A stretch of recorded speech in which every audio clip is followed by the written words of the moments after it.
चल बस है।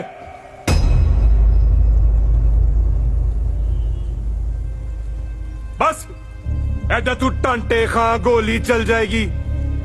जा। मैं माफी चाहता हूँ आपसे अब्बा जी। अब्बा जी, मैंने आपके पैर पकड़ के आपके दर लेकर के आपको तैयार किया था कि आलिया का रिश्ता लेकर जाते हैं, और ये लोग नहीं मतलब रल मिल के बिस्ती कर दिया हमारी। मैंने तुझे मना भी किया था बाबू जाने।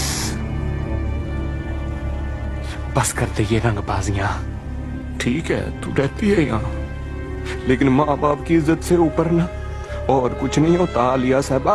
और क्या कहा तूने मुझसे? और तूने मुझसे शादी नहीं करनी है? जब बहू तुझे कहता है बहू ने तेरे साथ शादी नहीं करनी है। और मेरी एक गल कान खोल के सुन ले, आज के बाद बहू ने तुझे मुड़कर नहीं देखना। अगर देखा ना तो तू मेरा नाम बदल नहीं।